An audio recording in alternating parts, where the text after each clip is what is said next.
마태복음 1장 1절부터 17절까지 말씀, 신약 성경 가장 첫 페이지에 있습니다.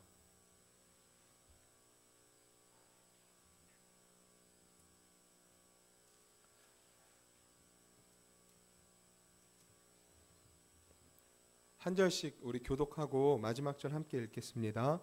아브라함과 다윗의 자손 예수 그리스도의 계보라.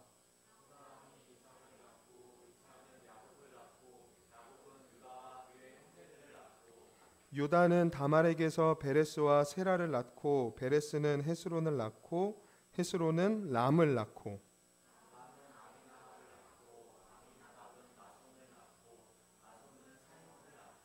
살몬은 라합에게서 보아스를 낳고 보아스는 룻에게서 오벳을 낳고 오벳은 이새를 낳고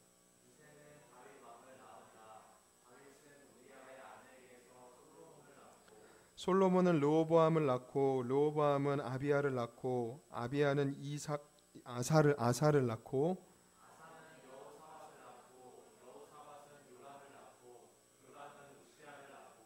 우시야는 요담을 낳고 요담은 아하스를 낳고 아하스는 히스기야를 낳고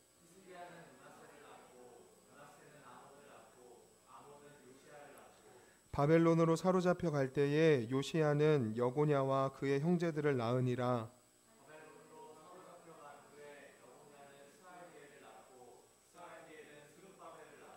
수룹바벨은 아비훗을 낳고 아비훗은 엘리야김을 낳고 엘리야김은 아소르를 낳고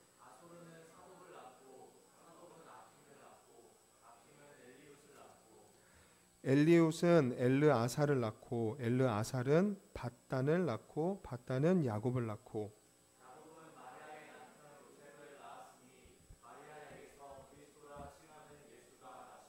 함께 읽겠습니다. 그런즉 모든 대수가 아브라함부터 다윗까지 14대요 다윗부터 바벨론으로 잡혀갈 때 14대요 바벨론으로 사로잡혀간 후부터 그리스도까지 14대더라. 아멘. 한 번만 더 기도하겠습니다. 하나님 감사합니다. 우리를 하나님의 자녀 삼아 주셔서 감사드리고 이 시간 하나님의 말씀을 들을 수 있는 은혜를 주셔서 감사드립니다. 우리가 하나님을 더 사랑하기 원하고 하나님의 자녀로서 믿음의 삶을 잘 살아가기 위하여서는 하나님의 말씀이 우리 안에 거해야 하는 줄로 믿습니다. 이 시간 하나님의 말씀이 전해지고 들려지는 모든 순간 가운데 성령 하나님께서 함께하여 주셔서 우리가 하나님의 말씀을 들을 수 있게 도와주시고 그 들려진 말씀이 우리의 마음 깊이 새겨질 수 있도록 도와주시고 우리의 마음에 깊이 새겨진 말씀이 우리의 삶을 통해 행함으로 열매 맺는 삶을 살아갈 수 있도록 하나님께서 은혜를 베풀어 주시옵소서. 시작하는 시간부터 마치는 시간까지 함께하여 주실 줄 믿사오며 예수님의 이름으로 감사드리며 기도드립니다. 아멘. 마태복음 1장 1절부터 17절까지 말씀을 지금 같이 읽었는데요. 쭉 읽으시면서 어떤 느낌이 들으세요? 뭘 많이 낳아요, 그렇죠? 요즘 그 저출산 굉장히 심각한 문제잖아요. 참 오늘 같은 시대에 굉장히 은혜가 되고 필요되는 말씀입니다, 그렇죠? 새해가 되면 우리가 이제 계속 새해를 맞이해서 하나님 말씀을 나누고 있는데 많은 것들을 결심을 하잖아요. 뭐 우리의 삶 속에서 뭐 일상적인 생활에서 결심하는 것들도 있지만 우리의 신앙을 어떻게 하면 더 은혜롭게 하나님 앞에 잘 가꾸어 나아갈 수 있을까 하는 마음으로 새해 우리가 하는 결심 중에 꼭 올 한 해는 성경을 매일매일 읽어야지 라든지 뭐 성경을 꼭 일독을 해야겠다, 뭐 구약만 일독을 해야겠다, 신약 일독하겠다, 이런 성경 읽기에 관한 어떤 결심과 목표를 세우잖아요. 오늘 우리가 함께 읽은 이 마태복음이라고 하는 성경은 아마 우리가 성경 66권 전체를 다 통틀어서 얘기를 한다면 아마 구약 성경의 가장 첫 번째 성경인 창세기와 더불어서 우리가 가장 많이 읽었던 성경이 아닐까라는 생각을 좀 해봤습니다. 저도 이제 예수님을 만나고 하나님의 자녀가 된 이후로 성경을 이제 한번 읽어보자 해서 이제 읽기 시작을 했는데 창세기부터 시작을 해요. 창세기 얼마나 재밌어요. 창조에 대한 이야기가 나오고 또 아브라함과 이삭과 야곱과 요셉에 대한 이야기가 나오고 출애굽으로 넘어가서는 이제 모세를 이제 중심으로 하나님이 이스라엘 백성들을 어떻게 이끌어 가시는가, 구원에 나아가시는가 하는 그 구원의 스토리가 너무 재밌잖아요. 근데 이제 레위기로 넘어가다 보면 이제 거기서 숨이 탁 막혀요. 그렇죠? 그래서 저는 레위기에서 굉장히 많이 성경 읽기를 포기했어요. 근데 이러다가 진짜 이거 성경 일독도 못하겠다 싶어가지고 그러면 여러 사람들한테 이렇게 조언을 구했어요. 어떻게 하면 성경 읽기를 잘할 수 있을까요? 포기하지 않고 성경을 읽을 수 있을까 했더니 구약은 조금 어려울 수도 있으니 예수님에 관한 이야기가 담긴 신약 성경을 먼저 시작해라. 이런 어떤 조언들을 되게 많이 해주시더라고요. 그래서 예수님의 예수님의 일생에 관해서 기록된 사복음서가 있죠. 그래서 신약부터 한번 정독을 해보자 해서 열정을 가지고 마태복음을 딱 펴요. 그렇죠? 근데 첫 장을 딱 펴면 방금 읽으신 대로 굉장히 막 수많은 이름들이 막 등장을 하죠. 근데 이 사람들이 누군지도 모르겠고 뭐 나와서 어떻게 했다라는 것도 모르겠고 그 족보에 등장하는 이름들을 쭉 보고 조용히 이렇게 성경을 덮었던 기억이 나요.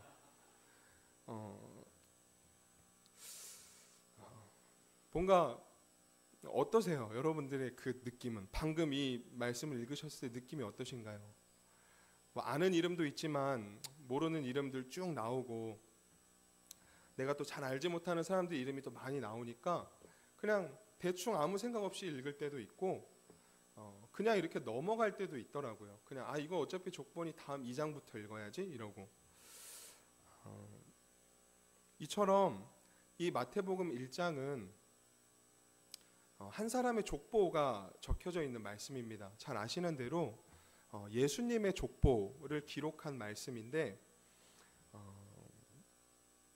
성경을 정말 열심히 읽고자 하는 우리의 어떤 열정과 열심을 단번에 이렇게 좀 식어지게 하는 이 족보 이야기, 그리고 많이 읽어봤지만 단 한 번도 도대체 이 족보의 의미가 뭘까 주의 깊게 살펴보면서 읽어보지 못했던 이 예수님의 족보에 관한 이야기가 왜 신약성경 마태복음 가장 첫 번째 페이지에 기록이 되었느냐라는 거예요.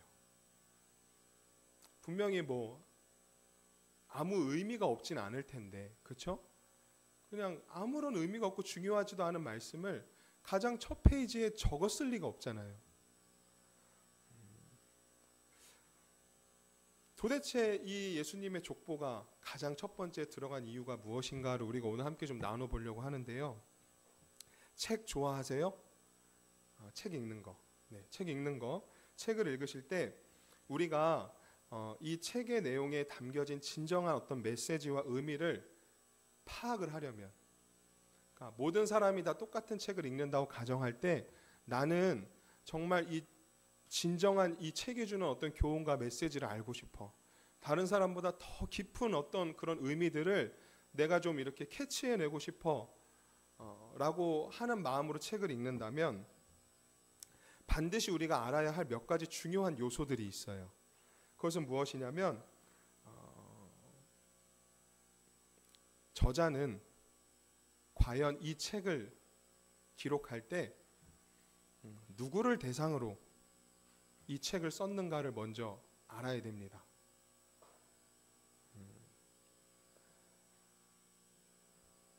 성경도 마찬가지예요. 성경을 기록한 저자들이 있어요. 물론 하나님께서 성령의 감동을 이제 주셔서 하나님이 기록하신 말씀이지만 사람 저자를 통해서 이 성경을 기록하게 하셨을 때에는 반드시 대상을 정해두고 이 성경 말씀을 기록하게 하셨다라는 겁니다. 근데 잘 아시는 대로 성경 말씀은 시대의 제한을 받지 않죠. 그렇죠? 과거에 있었던 사람들에게라든지 현재를 살아가는 모든 사람들에게라든지 앞으로 미래를 살아가는 그러한 사람들, 모든 사람들에게 하나님이 동일하게 주시는 말씀이다라는 거예요. 그런데 중요한 것이 무엇이냐면 아까도 말씀드렸지만 성경이 기록될 당시에, 처음 기록될 당시에 1차적인 대상이 있었다라는 거예요. 이 마태복음이라고 하는 성경은 잘 아시는 대로 예수님의 제자였던 마태라고 하는 사람이 기록한 성경 말씀입니다. 근데 이 마태가 마태복음을 기록할 당시에 1차적인 대상으로 삼았던 사람들이 누구냐 봤더니 바로 자신과 동족이었던 유대인들을 대상으로 썼다라는 거예요. 근데 이 유대인들은 어떤 사람들인가 봤더니 구약 성경을 쭉 읽어보면 하나님이 선택하신 민족이에요. 이스라엘 백성들이라고도 하죠. 그렇죠? 그들은 하나님의 선택을 받은 백성으로서 하나님이 구약 시대에 그들의 조상이었던 아브라함과 또 다윗을 통해서 약속하신 것이 있는데 메시아를 보내주시겠다라는 약속을 해주셨어요. 그 약속하신 메시아를 간절히 고대하고 기다렸던 사람들이 바로 유대인이었다라는 거예요. 이스라엘 백성들이었다라는 거죠. 그래서 이 마태는요, 마태복음을 기록할 때 그 유대인 독자들에게 하나님이 약속하셨던 그 말씀을 성취하실 분, 그러니까 메시아로 우리에게 오실 분이 예수님이라는 사실을 밝히고자 하는 목적과 의도를 가지고 이 마태복음이라는 성경을 기록한 겁니다. 그래서 마태복음을 이제 우리가 올해는 마태복음을 쭉 살펴볼 거예요. 마태복음을 쭉 읽다 보면 여러분들도 발견하게 될 것인데요. 어떠한 특징을 하나 발견하게 될 거냐면 우리가 읽지는 않았지만 성경책 지금 22절 한번 찾아봐 주실래요? 1장 22절 말씀 한번 찾아보시면 거기에 이렇게 적혀 있죠. 이 모든 일이 된 것은 주께서 선지자로 하신 말씀을 어떻게 하려 하심이라? 이루려 하심이라 하니라 라고 하는 이 표현이요, 마태복음에만 10번 등장해요. 똑같은 표현이. 그러니까 이렇게 10번씩 마태가 이 표현을 반복하면서 하나님이 너희들의 조상 아브라함과 다윗을 통해 약속하신 그 메시아가 오실 것인데 그분이 바로 예수님이다. 하나님이 그 말씀을 반드시 이루실 것이다. 예수님을 보내심으로 인해서 이거를 마태가 계속 강조를 해요. 그리고 오늘 본문 말씀에서도 물론 다른 표현이긴 하지만 이러한 마태의 의도를 우리가 발견할 수 있는데 1절 말씀 우리 다시 한번 좀 같이 읽어볼게요. 1절 말씀 시작. 아브라함과 다윗의 자손 예수 그리스도의 계보라. 여기에서 지금 누구의 이름이 등장을 하나요? 족보를 시작할 때 아브라함과 다윗의 이름이 시작을 해요. 예수님을 표현하기를 아브라함과 다윗의 자손이다 라고 표현을 하고 있어요. 그래서 이 내용을 기록함으로 인해서 마태는 조금 전에 말씀드렸던 하나님이 너희들에게 약속하신 메시아, 너희들이 그토록 고대하고 갈망하며 기다리던 그 메시아가 예수 그리스도다라는 사실을 증명을 하고 있는 겁니다. 그래서 이 본문의 말씀, 요 1장 예수님의 족보와 계보에 대한 이 말씀은요, 예수님의 조상에 대한 어떤 역사적인 정보를 단순히 그냥 제공해주기 위해서 이 족보를 넣었다라고 하기보다는 예수님이 이스라엘에게 약속된 메시아라는 사실을 증명해주고 입증해주는 놀라운 하나님의 선언의 말씀이다라는 거예요. 그래서 우리에게는 바로 이렇게 그냥 딱 읽어보면 바로 와닿지 않아요. 뭔 내용이야 도대체, 어쩌라고 이렇게 우리가 받아들일 수 있지만 1차적인 대상이었던 유대인들에게는 유대인들이 마태복음 성경을 딱 첫 장을 펴서 읽을 때 느낌이 어땠을까요? 관심을 가질 수밖에 없었겠죠. 그들이 그렇게 기다려왔던 메시아라는 분이 예수님이구나. 우리의 조상 아브라함 그리고 다윗을 통해서 하나님이 약속하신 그 말씀을 예수님이라고 하는 분을 통해서 성취하시는구나. 관심을 가질 수밖에 없다라는 거예요. 처음부터. 그렇다면 제가 한 가지 좀 질문을 드려볼게요. 유대인의 입장이 돼서 한번 생각을 해보세요. 내가 정말 고대하고 기다리던 메시아, 내가 이제 그분이 이제 오시면 내가 앞으로 평생 그분을 믿고 그분을 섬기고 따라야 하는데 그분에 대해서 내가 내 자손들과 후손들에게 어떤 글을 이렇게 남긴다라고 생각해 보세요. 그래서 마태와 똑같이 그 예수님의 계보를 이렇게 내가 써내려간다고 한번 생각을 해보세요. 여러분이 마태라면 여러분들은 그 계보에 누구의 이름을 넣으실래요? 어떤 이름들을 기록하시면서 그 예수님의 족보를 채우시겠어요? 저 같으면 좋은 사람들의 이름만 쫙 기록해 놓을 것 같아요.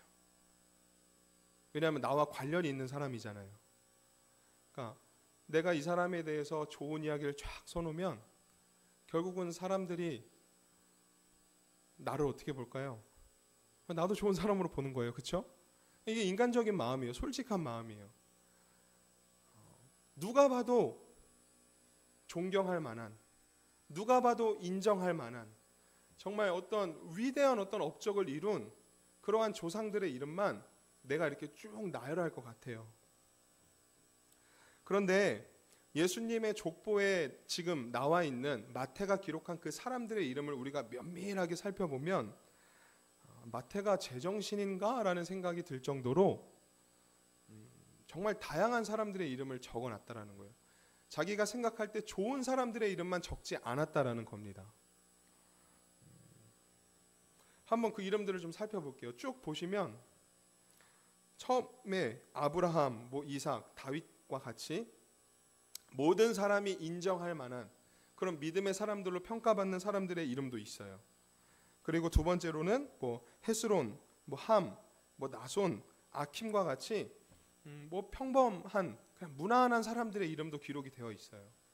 그리고 또 세 번째로 보시면 여기서부터 이제 문제인데 그 문제가 뭐냐면 다말 그리고 라합, 룻, 우리아의 아내처럼 이유는 모르겠지만 조금은 떳떳지 못한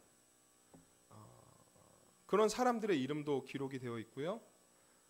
므낫세와 같이 그냥 대놓고 악한 일을 행했던 악한 사람들의 이름도 이 족보에 다 표현이 되어 있다는 거예요. 예수님의 족보에. 그렇다면 마태는 왜 좋고 선한 사람들의 이름만 기록해도 모자를 판에 왜 당시 유대인들에게 인정받지 못했던 그러한 사람들의 이름까지도 예수님의 족보에 이렇게 포함을 시켰느냐라는 겁니다.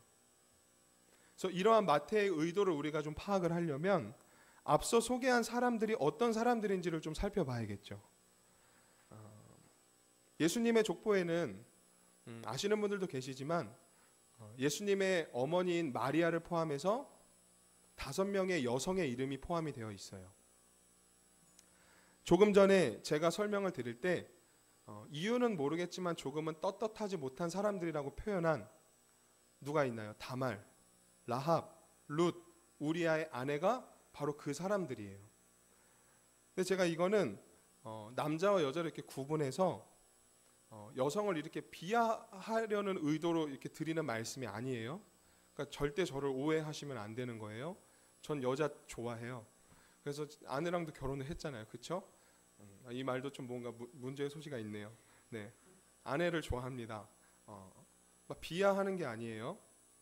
자, 제가 왜 이 말씀을 드리냐면 마태복음이 기록될 당시에 시대적 배경이 어떠한지를 설명을 드리고 싶어서 그래요. 그 시대가 어떤 시대였냐면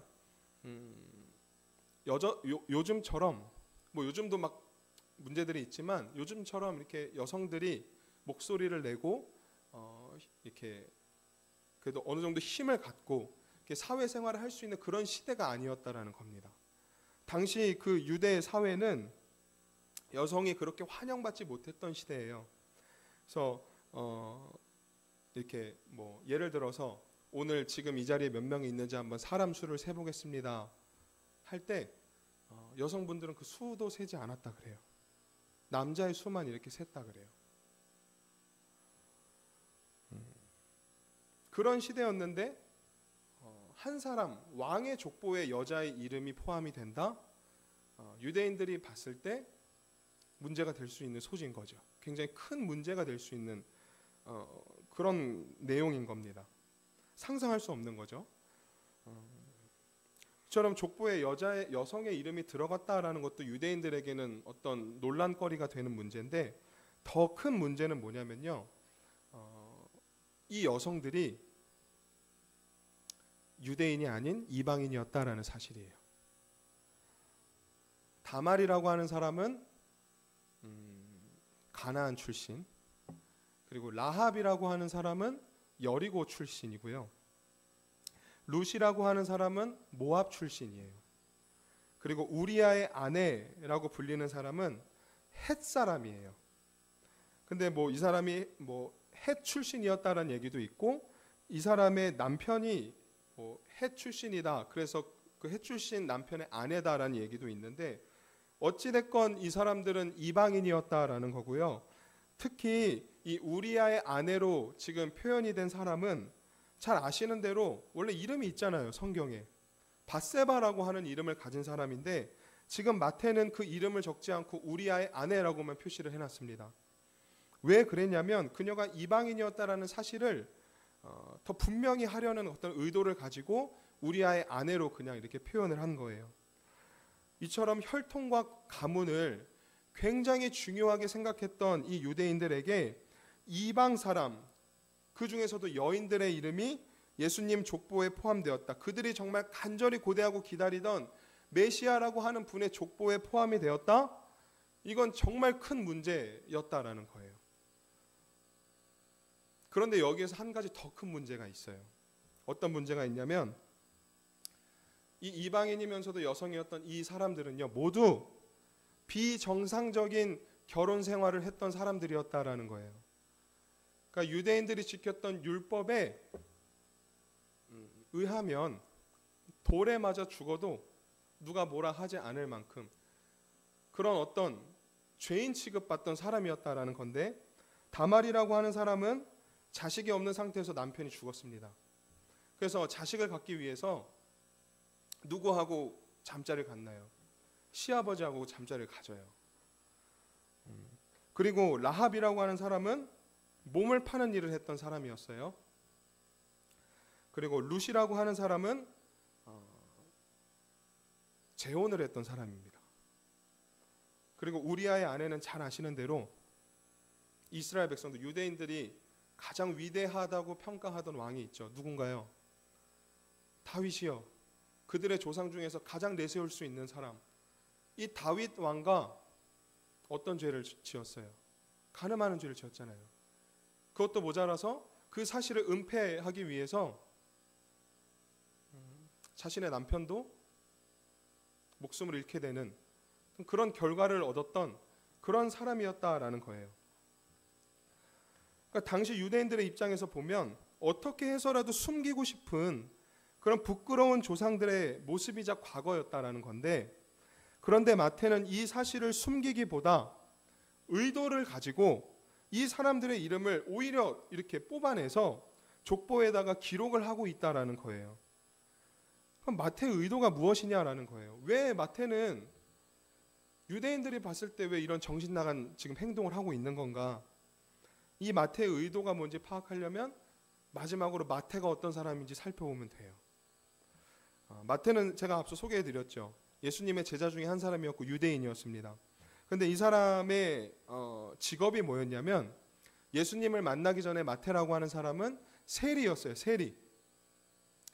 당시의 세리는 이스라엘 백성들이 굉장히 혐오하고 싫어했던 그런 대상이었어요. 왜냐하면 당시의 세리들은 이스라엘을 지배하던 로마와 로마 황제를 위해서 일했던 사람이에요. 특히 로마의 이익을 위해서 동족인 이스라엘 백성들에게 온갖 세금을 물리며 그들을 괴롭혔던 일을 했던 사람들이죠. 그래서 세금을 한 푼이라도 더 걷어서 로마에 갖다 바치고 자기 주머니까지 채웠던. 그러니까 이 유대인들이나 이스라엘 백성들의 입장에서 보면 뭐라고 표현을 하면 좋을까요? 매국노, 탐관오리, 이런 사람들, 이런 사람이었다는 거예요. 그 사람이 마태였다라는 건데, 그런데 그러한 삶을 살아가던 마태를 어느 날 예수님이 찾아오세요. 그리고 마태에게 예수님이 말씀을 하시는데, 우리 마태복음 9장 9절 말씀 한번 같이 읽어보도록 할게요. 9장 9절 시작. 예수께서 그곳을 떠나 지나가시다가 마테라 하는 사람이 세관에 앉아 있는 것을 보시고 이르시되 나를 따르라 하시니 일어나 따르니라. 세관에 앉아 있는 마태를 보시고 예수님이 하시는 말씀이 무엇인가요? 나를 어떻게 하라? 나를 따르라라고 말씀하시죠. 성경에 또 한 명의 이 세리가 있어요. 세리장. 키가 아주 작았던 사람. 그렇죠. 삭개오. 세리장 삭개오. 악한 사람이었죠. 그렇죠. 근데 그 속은 굉장히 외로움이 가득한 사람이었어요. 마태도 악한 사람이었지만, 악한 일을 했던 사람이지만 자기 동족으로부터 이렇게 배척을 당하고 미움을 사고 얼마나 그 속은 외로움이 가득한 사람이었겠냐고요. 그런데 예수님이라고 하는 분이 자기를 찾아오셔서, 먼저 찾아오셔서 다른 사람 다 자기를 멀리 하는데 이분은 자기에게 손을 먼저 내미시는 거예요. 그래서 그 즉시 마태는 여기 나와 있는 대로 일어나 따르니라, 예수님을 따르는 제자가 됩니다. 그래서 너무 기뻐가지고 마태가 자신의 집으로 예수님을 초대해요. 그리고 파티를 열어요. 거기에는 예수님뿐만 아니라 자기 세리 동료들도 부르고 또 죄인 취급받던 사람들도 불러요. 그래서 이 모든 사람들이 모여서 예수님과 예수님 제자들과 막 식사를 하는데 그 모습을 누가 목격을 하냐면 유대인 중에서도 유대 종교 지도자였던 바리새인들이 그 광경을 목격을 하는 거예요.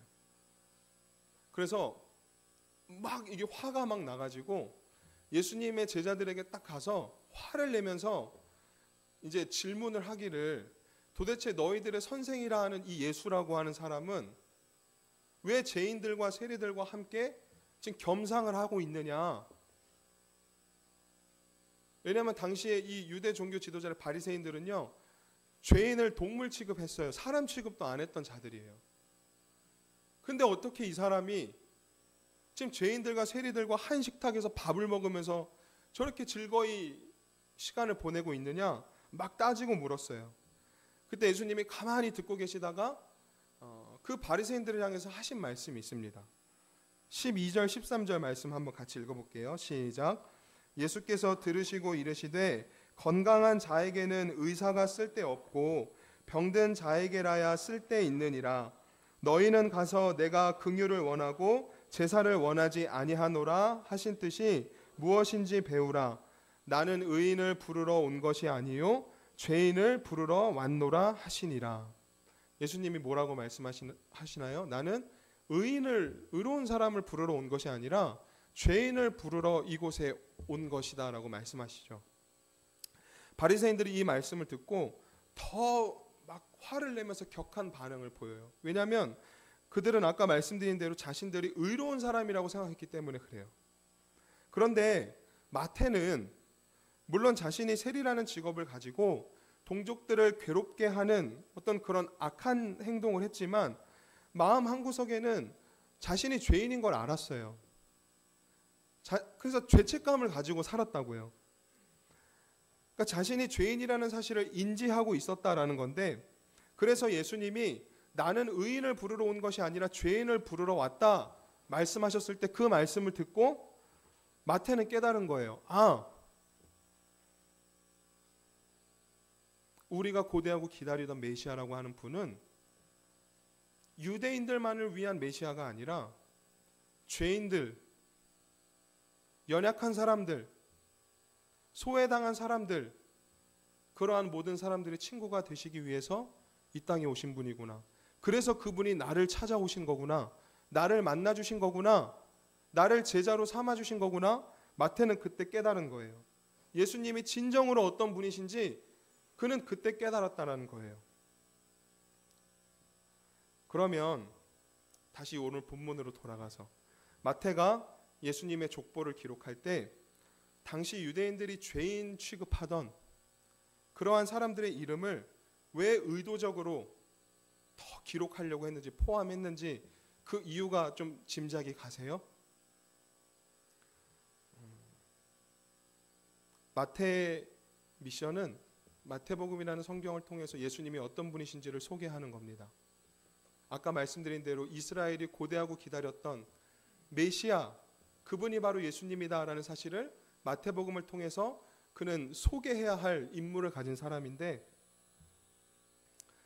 예수님에 대해서 더 분명하게 소개하기를, 이 예수님은 자기 스스로 의롭다라고 생각하는 사람들, 자기 스스로 흠이 없고 나는 괜찮아라고 생각하는 사람들을 위해서 오신 분이 아니라, 연약한 사람들, 스스로 죄인이라 생각하고 여전히 죄책감에 사로잡혀 살아가지만 그럼에도 불구하고 자기 힘으로는 그 죄의 자리를 도저히 벗어날 수도 빠져나올 수도 없는 그러한 연약한 죄인들을 위해서 우리에게 오신 분이라는 사실을 마태는 밝히고 싶었던 거예요.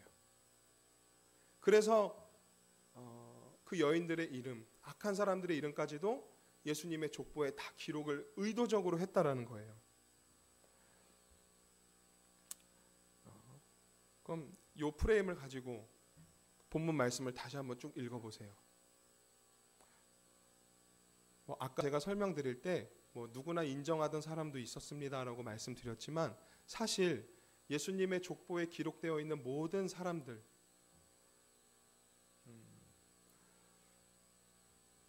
그 사람들은 솔직히 예수님의 족보에 낄 자격이 없는 사람들이에요. 단 한 사람도. 그 거룩하신 예수님의 그 거룩한 족보에 명함을 내밀 수 없는 사람들이라고요. 아무리 그 사람들이 사람들에게 인정받는 삶을 살았다 할지라도 예수님 앞에서, 하나님 앞에서 그 모든 사람들은 다 죄인이다라는 사실입니다. 어느 누구도 하나님 앞에 의로운 사람이 없다라는 거예요. 그러니까 자기 힘으로 하나님 앞에 나아갈 수 없는 사람들이 단 한 사람도 없다라는 거예요. 그런데 하나님은 이런 자격 없는 죄인들을 사랑하시고 구원하시고자 하셔서 약속하신 대로 예수님을 메시아로 보내신 거예요.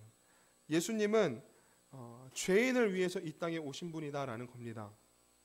그래서 나는 의인을 부르러 온 것이 아니요 죄인을 부르러 왔노라 라고 하셨던 이 말씀은요, 어떤 의미를 갖냐면, 내가 무언가를 하는가가 중요한 것이 아니고 하나님이 나를 위해서, 예수님이 나를 위해서 무슨 일을 하셨는지가 더 중요하다라는 의미를 담고 있는 말씀이라는 거예요. 우리가 절대로 할 수 없었던 일, 우리 자신의 죄의 문제를 해결하기 위해서, 우리 자신을 구원하기 위해서 우리 스스로는 절대 할 수 없었던 일을 예수님이 대신 해주시려고 이 땅에 오셨다라는 겁니다. 그 일이 무엇이냐? 화면을 띄워주시겠지만 성경을 찾아서 한번 읽어볼게요. 로마서 5장 한번 찾아봐 주실래요? 로마서 5장.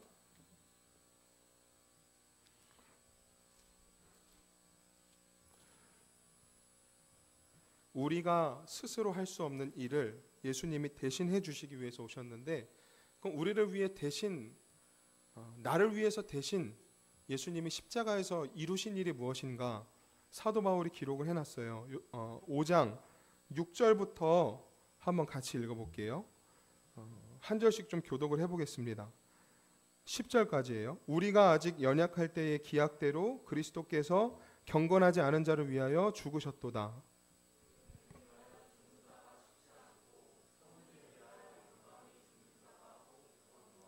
우리가 아직 죄인 되었을 때에 그리스도께서 우리를 위하여 죽으심으로 하나님께서 우리에 대한 자기의 사랑을 확증하셨느니라.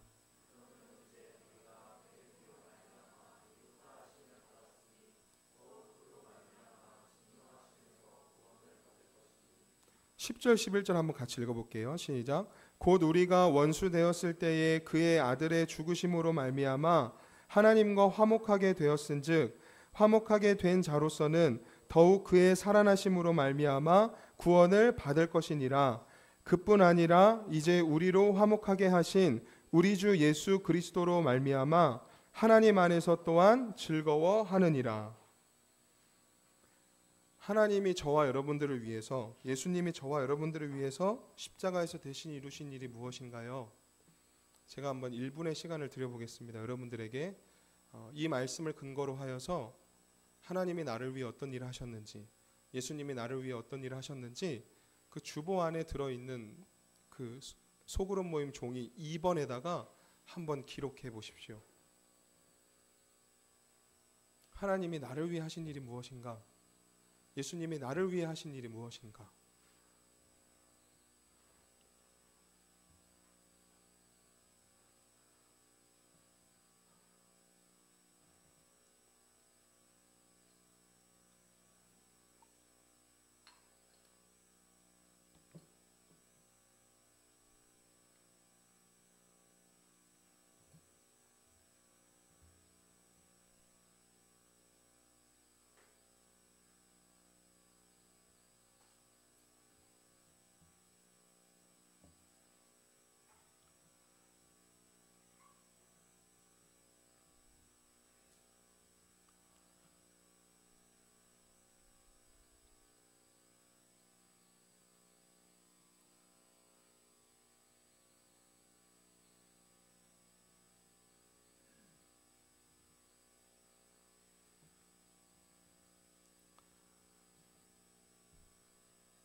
마음속으로 한번 대답해 봐주세요. 하나님이 나를 위해서 하신 일이 무엇인가? 여러분들 마음속에 떠오르는 그 대답, 여러분들이 방금 종이에 기록하신 그 대답이 하나님이 저와 여러분들에게 주신 은혜입니다. 여러분 믿으시나요? 우리는 아까도 예배 전에 함께 기도 제목으로 나누었지만 하나님의 은혜를 바라봐야 하는 사람들이에요. 하나님의 은혜를 바라본다는 것은 날마다 매 순간마다 하나님이 나를 구원하시기 위해서 나를 대신해서 십자가에서 이루신 일이 무엇인가를 기억하고 묵상하는 거예요. 그리고 그 은혜에 감사하는 겁니다. 그게 하나님의 은혜를 향하여서 살아가는 사람들의 모습이에요. 믿음으로 살아가는 사람들의 모습이다라는 거예요. 그런데 우리 안에는 어떠한 연약함이 있냐면 알죠. 하나님 바라보고 살아야 되는 거 알아요. 하나님 은혜에 우리의 모든 초점을 맞춰야 하는 거 아는데 우리가 늘 넘어지는 반복하는 실수는 뭐냐면 자꾸 우리는 어떻게 하면 그 은혜를 갚을 수 있을까 생각하다가 내가 뭘 자꾸 하려고 해요. 내가 구원받기 위해서, 내가 하나님 앞에 인정받기 위해서, 내가 하나님이 기뻐하시는 삶을 살아가기 위해서 무언가 내가 자꾸 뭘 하려고 해요. 그러니까 초점이 하나의 은혜에 맞춰져 있는 것이 아니라 내가 무엇을 하는가에 맞춰진 거예요. 그래서 교회를 빠지면 안 돼. 예배 빠지면 안 되지. 안 빠지고 막 기를 쓰고 나오죠. 교회에서 나 은혜 받았으니까 많은 일을 해야 돼. 정말 많은 일을 해요. 그리고 일상에서도 하나님 은혜 받은 사람이니 도덕적으로 흠이 없이 살아야 돼. 선한 일을 하며 살아야 돼. 거기에 사로잡혀서 자꾸 뭔가 하나님 은혜는 생각하지 않고 내가 자꾸 뭘 하려고 한다라는 거예요. 근데 하나님은 우리가 하나님을 위해서 뭘 한다고, 뭘 많이 한다고 해서 우리를 인정해 주시나요? 우리를 받아주시나요? 우리를 기뻐하시나요? 아니요. 우리의 존재 자체만으로 하나님은 우리를 기뻐하시는 거예요. 이미 하나님은요, 예수님을 통해서 우리가 치러야 할 그 대가를 이미 다 치르게 하셨어요. 완전히 우리의 죄의 문제를 해결해 주셨다고요. 그래서 우리는 물론 하나님 자녀로 살아가면서 죄에 넘어지고 유혹에 넘어진다 할지라도 예수님 바라보면 돼요. 예수님 은혜를 생각하면 돼요. 하나님 은혜 앞에 나아가면 되는 거예요.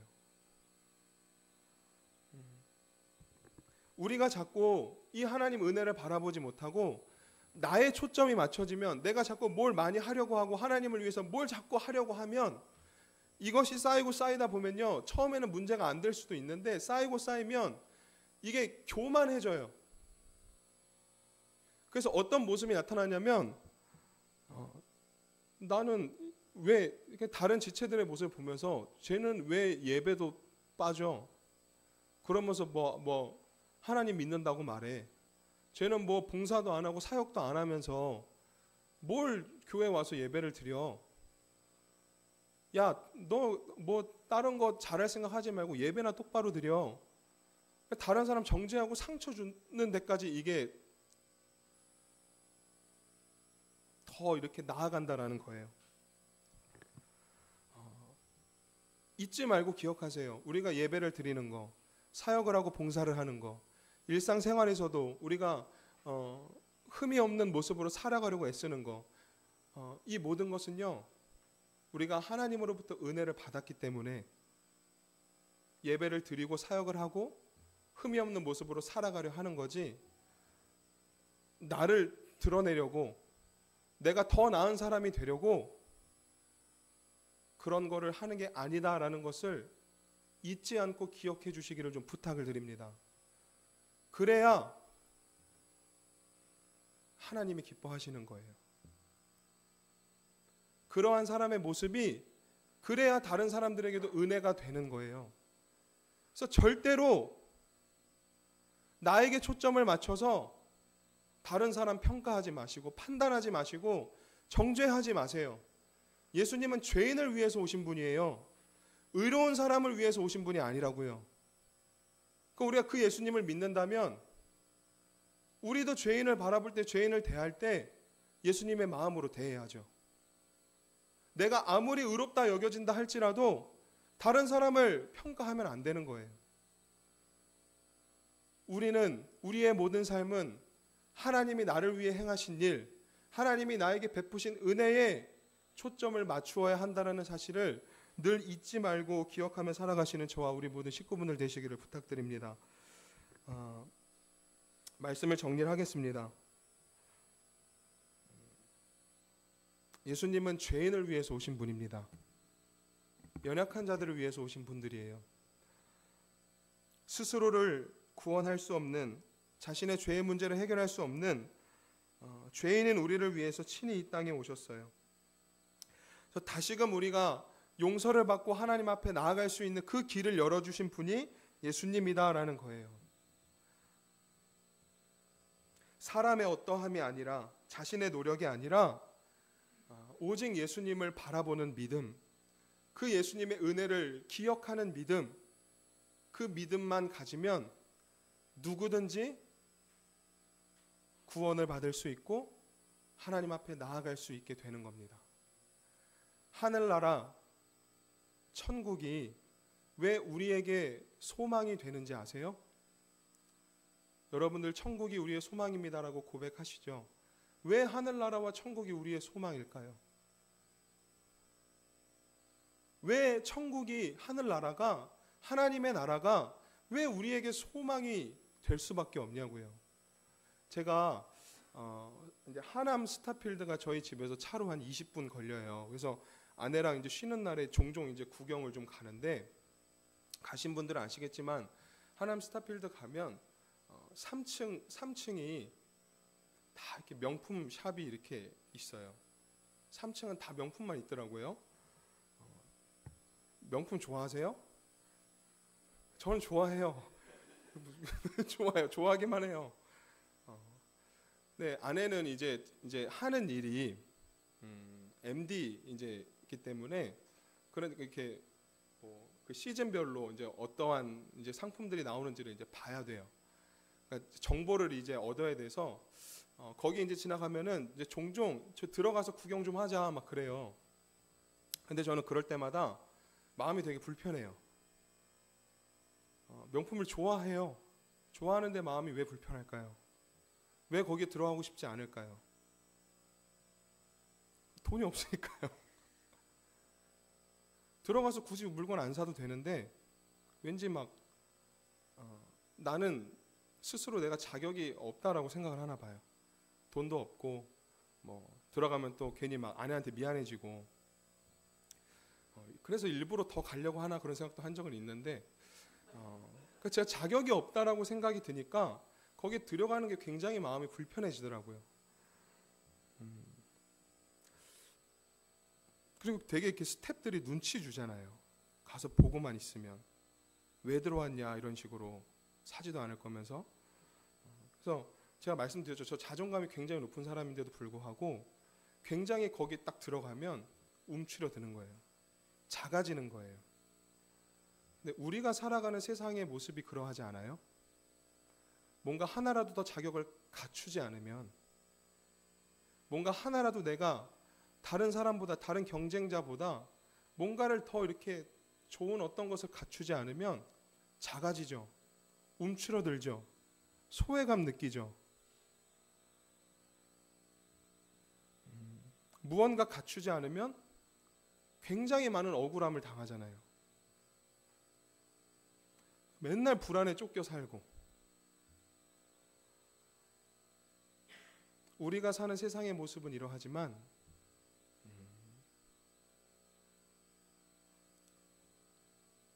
하나님의 나라, 천국은 우리의 세상과는 전혀 다른 곳이다라는 겁니다.